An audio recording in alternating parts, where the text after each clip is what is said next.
Donald Trump nullifies threat to control. Hello, I'm H.G. Tudor.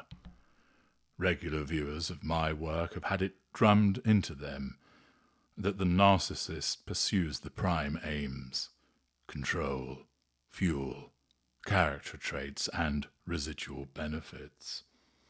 This is the baseline protocol, the operating system, the software, the background app, however you want to describe it. This is what the narcissist pursues in relation to appliances, what you would know as people. Appliances, people, must be controlled. From some, fuel will be extracted. From some, character traits will be acquired. From some, residual benefits will be obtained. But whenever an appliance comes up on the radar of the narcissist, that appliance must be controlled. It must be brought under control. It must be kept under control. And if that appliance threatens the narcissist's need for control, then the narcissist must regain that control through one of the three assertions of control: directly, indirectly, or by withdrawal. To understand the nature of that control, you can obtain three assertions of control for a very reasonable fee in the Knowledge Vault, link in the video description. It'll aid your understanding of your interactions with the narcissist. It'll also enable you to watch various narcissists in action, perhaps those that you have a personal involvement with, others that are famous that you see on television, in interview, etc. And you'll be able to see how they deal with threats to control. Do they deal with it directly? Do they deal with it indirectly? Do they move to the position of withdrawal? Do they start trying directly but it fails, causing them to move to another one?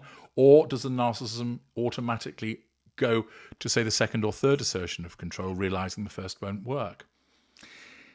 What method of control is utilized if it's done directly or indirectly? Is it physical violence? Is it an insult? Is it a put down? Is it charm? Is it pity? It provides you with a fascinating education with regard to the way that the narcissist behaves.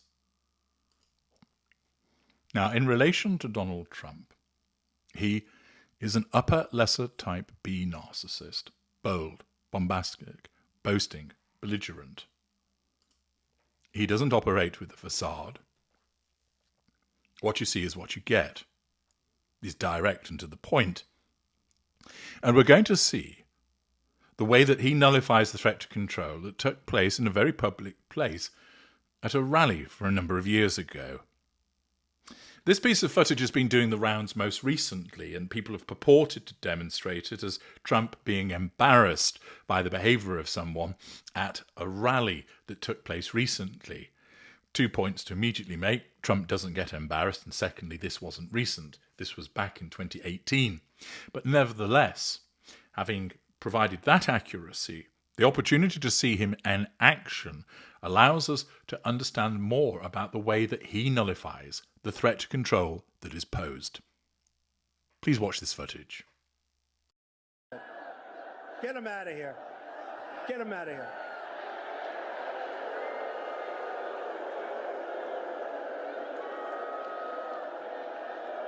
Go home to your mom, darling. Go home.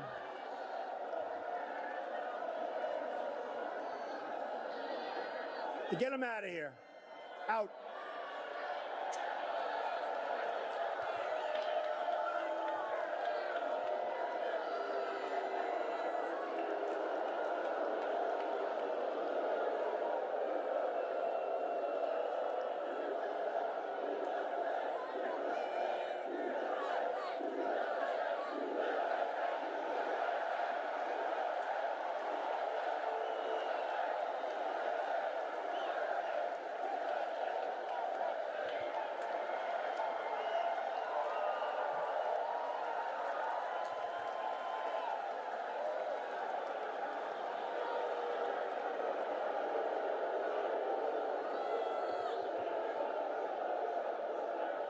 Was that a man or a woman? Because he needs a haircut more than I do.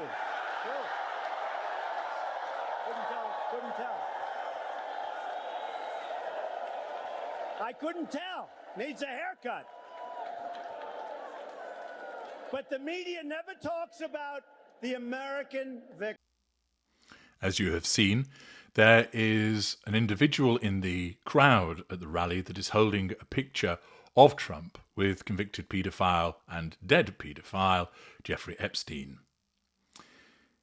The Epstein files, of course, have come back into prominence as a consequence of earlier promises from Donald Trump to release the list, the files, which he then has backtracked from.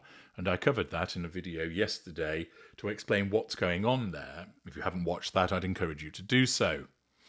As mentioned, this is from an earlier stage where there is an attempt to goad, provoke, embarrass Trump by holding up a picture of him with Jeffrey Epstein.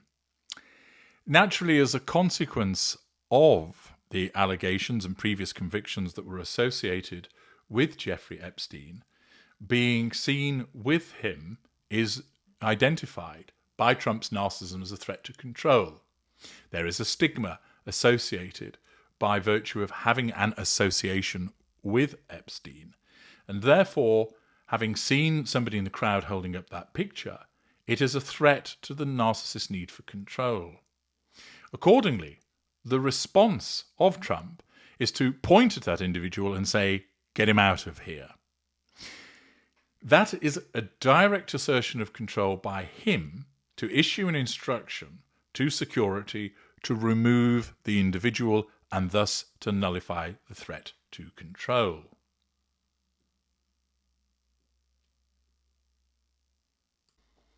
The individual remains, therefore the threat to control continues. There's no issue with fuel. Trump will be well fueled at this point. After all, he's at a rally with thousands of his supporters.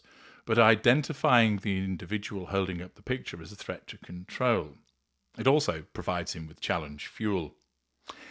He then states, "Go home to your mum, darling, go home." Belittlement, as another attempt to directly assert control over the individual. Trump gives a grimace, and then he again injuncts, "Get him out of here, out." Trump then waits, and security finally wakes up and takes action as the offending individual is removed to a backdrop of USA chants. Trump continues to wait. His narcissism doesn't need him to continue to assert control because he can see that the individual is being removed and therefore the threat has been taken away. And once that has happened, his narcissism then causes him to add a final observation, which is triangulating the removed individual with the crowd, thus indirectly asserting control over the now removed protester, but also directly asserting the control over the crowd by similarly triangulating them with the removed protester. As Trump declares, "Was that a man or a woman? As he needs a haircut more than I do, more than me. I couldn't tell, I couldn't tell." That draws an enthusiastic and approving response from the crowd, which signals to Trump subconsciously that they are under control. It allows him again to experience control over the protester because there is agreement from the crowd in relation to what he has said. He draws fuel, the crowd is under control, the protester has been removed, nullifying that threat to control, and he continues to assert control over the protester through triangulation. Accordingly, the outcome is all good for President Trump. He has nullified the threat to control as his narcissism dictates. He has maintained control over the crowd, these being the two variables that are on his radar, and he continues to draw fuel from them. There's no facade that needs to be managed. He doesn't erupt with heated, ignited fury, however, because his narcissism doesn't need to. Instead, he asserts control directly by issuing the instruction to have the person removed, and they are removed, and he then draws the fuel that he needs. You'll notice that other individuals would probably ignore the protester and allow perhaps the staff to recognise that there's a problem and for them to instruct security to remove them whilst the person would continue to give a speech, but not Donald Trump. His narcissism causes him to stop because he sees the offensive photograph, and his narcissism demands that that threat to control is nullified by direct action, which is very much the modus operandi of Trump. This is why he calls out fake news. This is why he insults and belittles, because that's his style. It's also why he compliments, why he often describes beautiful people, great, great news, big, beautiful bill, etc. He's very direct, which is commensurate with his wrecking ball status as the upper lesser type B narcissist. Once again, the behaviour of a narcissist in a public situation is explained, by virtue of understanding his style of narcissism, as an upper lesser type B narcissist. I'm H.G. Tudor. Thank you for watching.